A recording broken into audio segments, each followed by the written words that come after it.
Rebonjour à toutes et à tous, bienvenue de retour donc sur le plateau de Don de Confiance. J'espère que vous êtes reposés, vous avez bien mangé. Maintenant on est parti pour la deuxième partie du coup de cette journée. Il y a 4 conférences au total au programme. Mais dans un premier temps, on va commencer par quelqu'un qui est champion du monde de motocross et qui a gagné le Dakar en 2021 dans sa catégorie. Alors malheureusement il n'a pas pu être présent parmi nous aujourd'hui, donc on va vous partager une vidéo. Mais sans plus attendre, je vous présente donc Axel Alétro.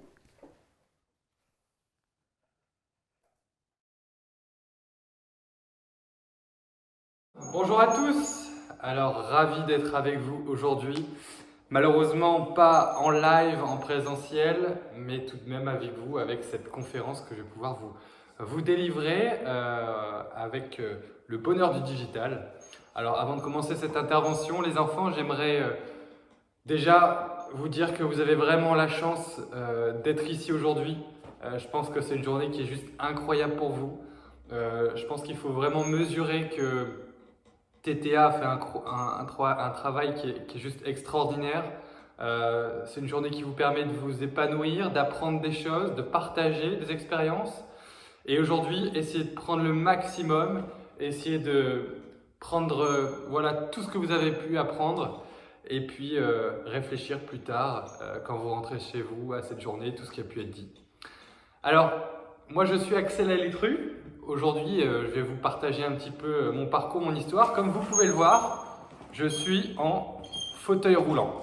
Alors, ça doit faire peut-être rigoler les enfants parce que je suis du fauteuil roulant en faisant du deux roues. Mais j'ai pas toujours été en fauteuil roulant. À l'époque, j'étais comme vous. À l'époque, j'étais valide, j'avais mes deux jambes, je pouvais marcher, courir. J'étais un enfant comme tous les autres. J'ai commencé très jeune, quand j'avais votre âge à peu près, 11, 12, 13 ans, par le BMX. Même avant, j'ai commencé le BMX à l'âge exactement 5 ans. Et mon rêve de l'époque, c'était de devenir pilote professionnel de motocross.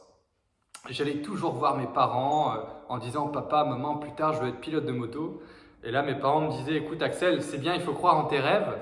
Mais à l'époque, je peux vous dire que mes parents ne savaient pas à qui ils avaient affaire, car qu'il pleut, qu'il vente, qu'il neige, j'étais toujours sur mon petit vélo en train de faire des dérapages, des sauts dans le jardin.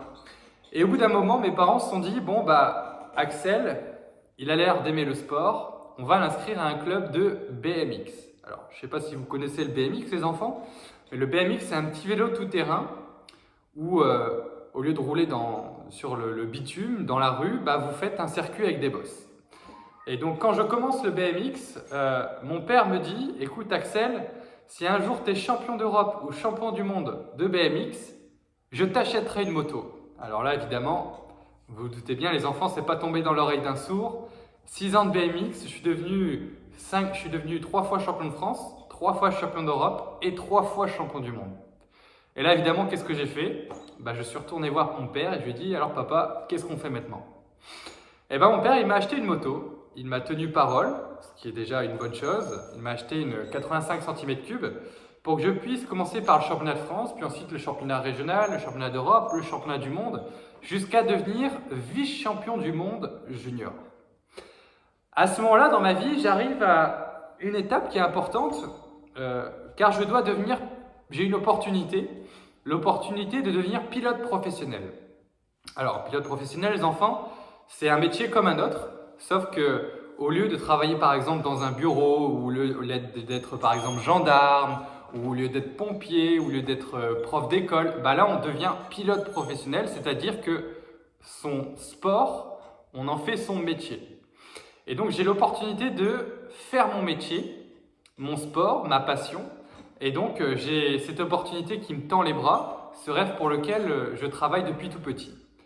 Évidemment, j'accepte tout de suite, j'intègre une équipe, l'équipe qui s'appelle le team KTM, où je vais participer au championnat du monde de motocross, 15 épreuves dans le monde entier. J'intègre cette structure, tout de suite je participe au championnat du monde, je fais des très bons résultats pour ma première saison chez les professionnels. Nous sommes dès à présent sur le 7e Grand Prix de la saison. Un Grand Prix qui est un petit peu difficile pour moi parce que c'est un Grand Prix avec une texture qui est sablonneuse, molle et glissante à la fois. Et contrairement à mes concurrents, mes adversaires, je n'ai pas forcément l'habitude de ce type de circuit. Première manche, on est sur la grille de départ. Je fais un départ tout de suite qui est canon avec une 5e place. Je me sens bien, je passe devant mes parents. Et là, j'arrive sur cette fameuse bosse, une bosse qui est très difficile à négocier avec beaucoup de trous sur cette bosse. Avec ma moto, je prends l'appel de ce saut, de ce jump, comme on peut dire en anglais, si vous parlez un petit peu anglais. Là, la moto m'éjecte et je réceptionne sur le bas de mon dos. Et là, tout de suite, je sens un grand crack dans la moelle épinière. Alors, les enfants, je ne sais pas si vous connaissez ce mot, ce terme, moelle épinière. La moelle épinière, c'est entre guillemets votre colonne vertébrale. Votre colonne vertébrale est située dans le dos. Et donc, votre colonne vertébrale, c'est un os avec à l'intérieur ce qu'on appelle la moelle épinière. Et la moelle épinière vous permet de pouvoir faire fonctionner vos jambes. Dans cette moelle épinière, il y a des nerfs qui sont reliés de votre cerveau jusqu'aux muscles. Et quand vous dites par exemple, vous avez envie, je sais pas, de bouger vos doigts de pied, vous donnez l'ordre à votre cerveau de bouger les doigts de pied, l'information descend du cerveau, elle descend dans la moelle épinière et hop, elle va jusque l'orteil par exemple. Et donc moi, je me fracture cette colonne vertébrale, cette moelle épinière, et donc en une fraction de seconde, tous les nerfs qui me permettent de pouvoir sentir mes jambes sont coupés. Et là, je n'ai plus aucune sensibilité dans les jambes. Et donc, pour moi, c'est le drame parce que je ne peux pas me relever. Tout de suite, je suis rapatrié à l'hôpital. Une première fois dans le pays où j'étais en Lettonie. Alors, je ne sais pas si vous situez à la Lettonie, les enfants, mais ça reste en Europe de nos jours. Vos parents vous feront voir sur une carte si vous voulez. Je suis tombé, rapatrié à l'hôpital, puis ensuite l'opportunité de pouvoir rentrer chez moi en France.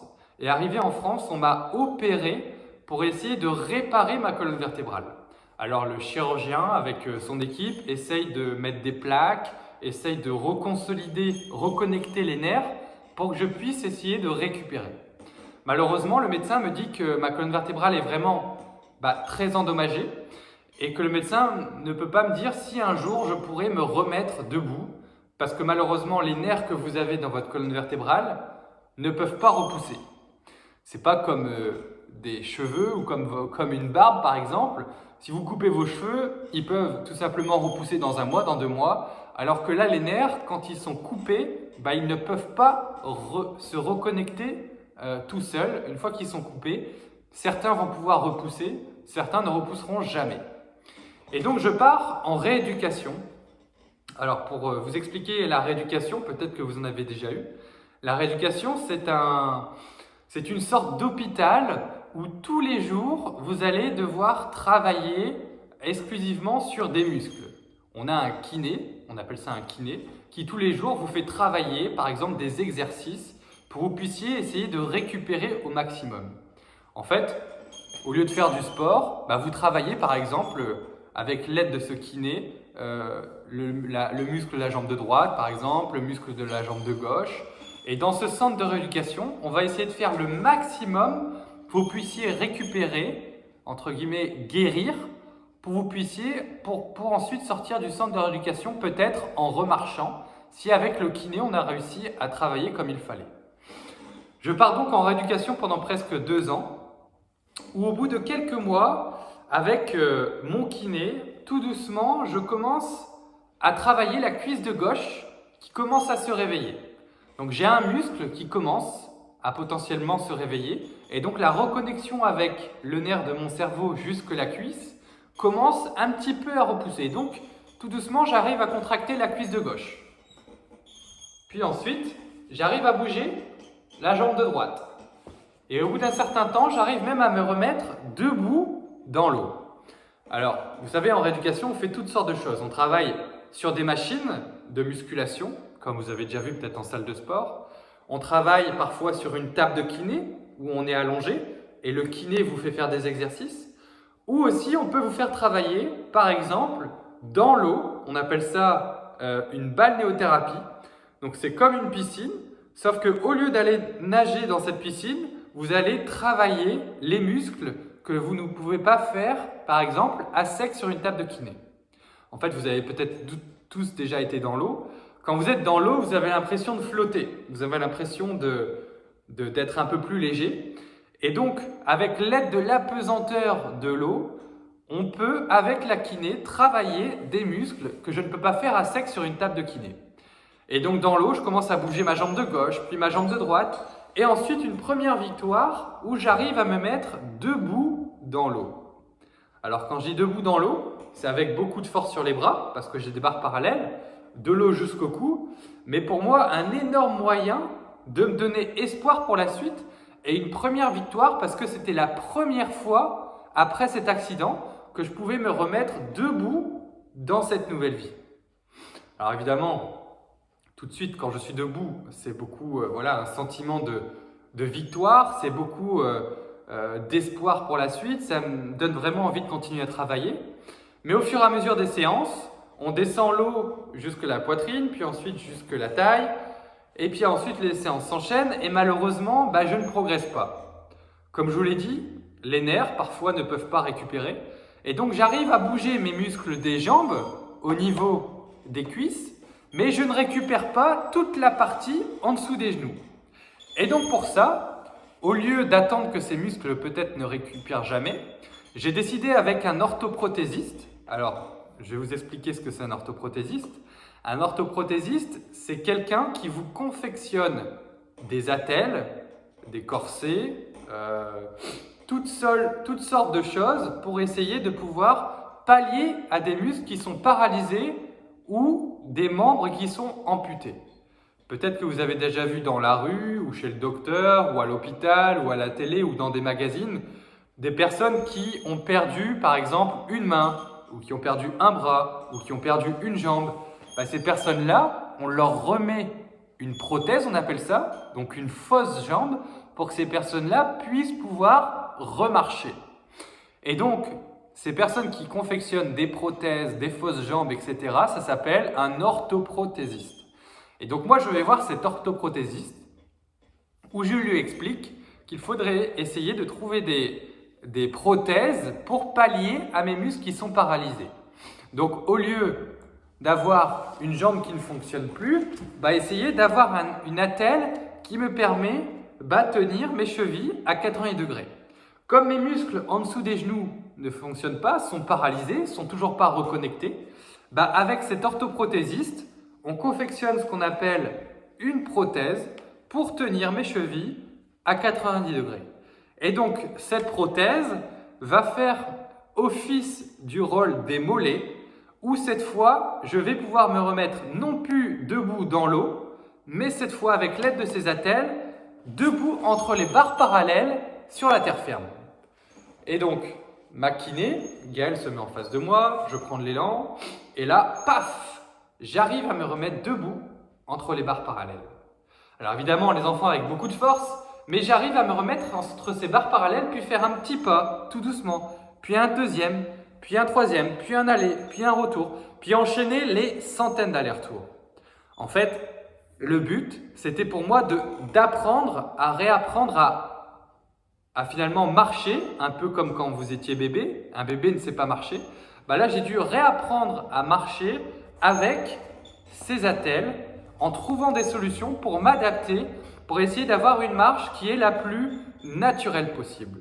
Parce que vous avez vos muscles entièrement dans vos jambes, mais moi malheureusement, comme j'ai perdu mes jambes, mes muscles en dessous des genoux, je dois me réadapter et marcher d'une façon qui est complètement différente.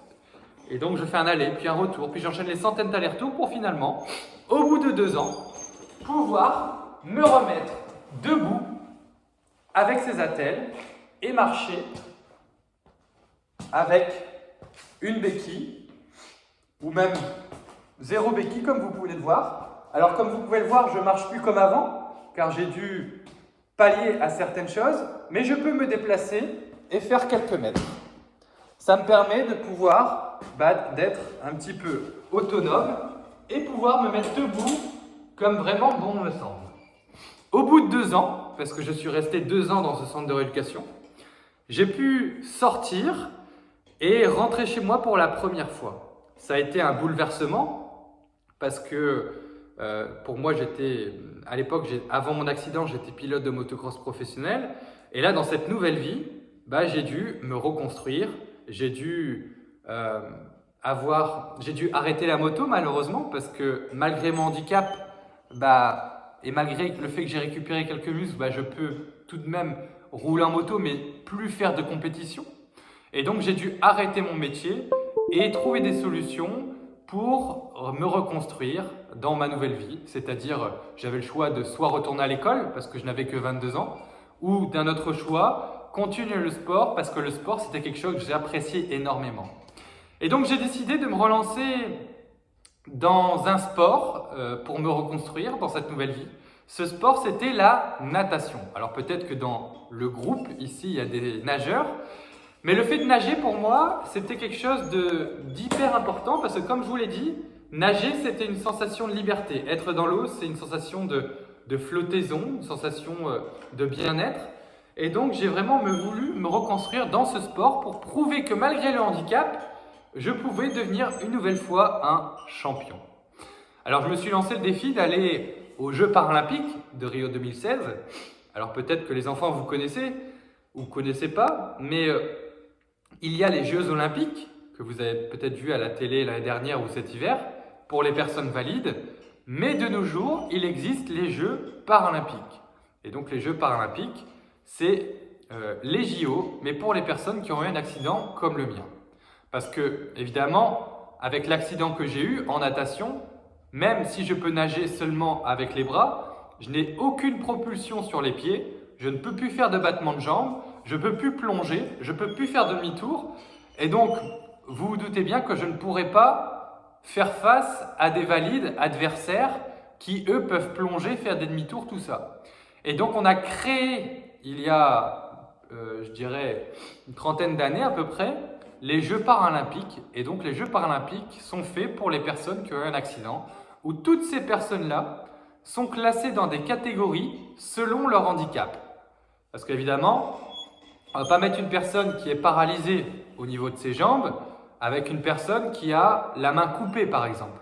Parce que la personne qui a la main coupée, dans l'eau, elle peut quand même plonger, faire aller ses jambes, nager avec un bras, même avec l'autre bras. Et donc, les temps sont vraiment pas du tout pareils. Et donc, on a des catégories où je suis classifié. On est classifié selon notre handicap. Et donc, je me suis lancé dans cette aventure. J'ai monté une équipe, 5 personnes dans ce projet. Et en 5 ans de natation, j'ai réussi à décrocher 12 titres de champion de France en e-sport, 3 records de France en e-sport sur 50 mètres papillon, 50 mètres crawl et 100 mètres crawl, et décrocher une médaille d'or aux Jeux européens Master Game en 2015 à Nice. Et donc finalement, malgré mon handicap, j'ai réussi à devenir le meilleur européen, je dirais, personne handicapée, avec des personnes qui ont un handicap comme le mien, où j'ai pu prouver que malgré le handicap, je pouvais devenir une nouvelle fois un champion, mais dans un nouveau sport. Mais comme si ça ne suffisait pas, je voulais aller encore plus loin. Et après les Jeux de Rio 2016, j'ai tourné la page où j'ai arrêté la natation parce que pour moi, c'était vraiment très éprouvant. Il faut savoir que je m'entraînais comme invalide. Je m'entraînais presque 6 jours sur 7, où je nageais 2 fois par jour. Pour vous donner un ordre d'idée, je nageais à peu près 6 km par jour, seulement avec l'usage des bras. On n'a aucune traction, on n'a aucune aide. Et donc pour moi, c'était vraiment trop contraignant. Et donc j'avais décidé d'arrêter pour essayer de préserver mes épaules, mon handicap pour le reste de ma vie. Mais je voulais aller plus loin et j'avais l'envie de revenir dans les sports mécaniques. Alors, comme je vous l'ai dit au début de cette intervention, avant je faisais du motocross. Et j'avais un rêve quand j'étais petit, comme vous, qui était de participer au Rallye Dakar. Alors je ne sais pas si vous connaissez le Rallye Dakar les enfants, mais c'est une compétition qui est dans le désert, dans le sable, où pendant 15 jours, on fait la course ensemble avec des motos, des camions, avec des voitures. Et on doit chaque soir arriver le premier à chaque étape. On fait à peu près 800 km par jour et à chaque fois, on doit arriver le premier. Et à l'époque, j'avais ce rêve de le faire en moto, évidemment. Mais là, je me suis dit, non, pourquoi pas essayer de le faire non pas sur 2 roues, mais sur 4 roues en voiture. Et donc, j'ai décidé de monter un projet où cette fois, je me suis dit, moi aussi, malgré le handicap, je vais prouver que je peux aller challenger des valides. Moi aussi, malgré ce qui m'est arrivé, je peux aller battre les valides et faire devant eux. Pas de catégorie handisport, je me suis dit je peux réussir. On a développé un véhicule, on a essayé de trouver des solutions pour que je puisse accélérer et freiner, parce qu'avec mon handicap, je ne peux plus conduire une voiture classique, comme peut-être vous avez déjà vu vos parents conduire avec l'accélérateur et le frein au niveau des pieds. Moi, comme mes jambes ne fonctionnent plus, on a dû adapter une voiture pour que je puisse accélérer et freiner au niveau du volant, avec les mains. Et donc, on a développé cette voiture. Je suis parti au Rallye Dakar. Et avec mon copilote, François, parce qu'on était deux dans la voiture, quand on est en voiture, on est deux. Un pilote qui conduit, un copilote qui donne la carte avec les dangers, les lignes à suivre, les caps à suivre. Et donc, ensemble, on a réussi à faire ces 15 jours de course où à chaque fois, on devait se battre contre les valides et on a réussi l'impossible qui est de pouvoir devenir la première personne au monde handicapée à avoir gagné une catégorie sur le Dakar devant les valides. Regardez, je vous ai ramené ma médaille. Alors dommage, je ne l'ai pas en live parce que je ne peux pas être avec vous. Mais en tout cas, elle est là, en digital, vous pouvez la voir. C'est la vraie médaille d'or du Dakar. Alors là, vous posez cette question en se disant, mais il a réussi à gagner alors qu'il ne sent plus ses jambes, à conduire avec les mains et gagner devant les valides. Et ouais, j'ai réussi. Et je suis devenu cette première personne au monde handicapée à réussir cet exploit. Alors aujourd'hui, j'ai une vie où je dois m'adapter au quotidien, trouver des solutions. Je peux faire énormément de choses, mais je dois à chaque fois pallier aux choses que je ne peux pas faire. Par exemple, si je veux visiter une ville, je ne peux pas forcément marcher beaucoup en niveau distance, donc je dois prendre toujours mon fauteuil roulant. Si je dois faire par exemple une conférence pour vous parler devant vous, être debout pour moi c'est fatigant, donc j'ai toujours mon fauteuil roulant avec moi. Alors voilà, c'est ma petite histoire, mon parcours. Avant j'étais comme vous, aujourd'hui j'ai eu un accident, je suis devenu une nouvelle personne, une personne qui fait tout de même plein de choses dans sa vie. Et aujourd'hui le message que j'essaye de transmettre à travers mes interventions aux jeunes, aux moins jeunes, c'est que dans la vie, les enfants, rien n'est impossible. Peut-être que des gens te diront que ça va être difficile, certes, peut-être que des gens te diront que tu n'es peut-être pas fait pour ça, mais il faut se dire que dans la vie, ta propre limite, c'est toi-même. Et dans la vie, si tu as des rêves, des ambitions, plein la tête, je t'encourage à croire en ces rêves, parce que pour moi, vivre ses rêves, je pense que c'est la clé, et c'est le bonheur de chacun d'entre nous. Et tu as la vie devant toi encore, tu viens juste de commencer ta vie, tu as 11, 12, 13 ans, et je t'encourage vraiment à suivre cette voie. Et aussi, te rappeler une chose qui est importante, qu'on met parfois de côté, c'est d'être heureux dans la vie. Fais les choses que tu as envie de faire, fais les choses qui te passionnent, et tu verras, quand tu fais ces choses qui te passionnent, tu les feras à 200%, et tu seras encore meilleur. Voilà, c'était ma petite intervention. En tout cas, j'ai été ravi de pouvoir être tout de même avec vous, non pas en présentiel parce que je vais faire un rallye aujourd'hui avec les valides, je vais rouler avec les valides. Mais en tout cas, ça a été un réel plaisir d'échanger. Encore une fois, je tiens à remercier l'équipe TTA d'avoir fait cette journée qui est extraordinaire. Profitez-en à fond, les enfants. Posez toutes les questions que vous pouvez poser. N'hésitez pas à poser des questions à l'équipe de TTA, puis après j'essaierai de vous répondre, soit par mail ou soit, j'en sais rien, avec vos parents. On essaiera de trouver une solution, je vous ferai une petite vidéo. Envoyez-moi une vidéo avec votre question et puis je répondrai sur WhatsApp par exemple. Ça sera un réel plaisir d'échanger, de vous donner des conseils et de vous partager mon expérience de vie. Voilà, je pense qu'il va faire très beau. Donc voilà, il y a la piscine de Laurent. Alors si vous voulez plonger dans la piscine et essayer de nager seulement avec les bras, je vous mets au défi. C'est pas facile, mais tentez-le, ça vaut le coup. Je vous dis à bientôt et bon courage et puis profitez-en bien. Ciao.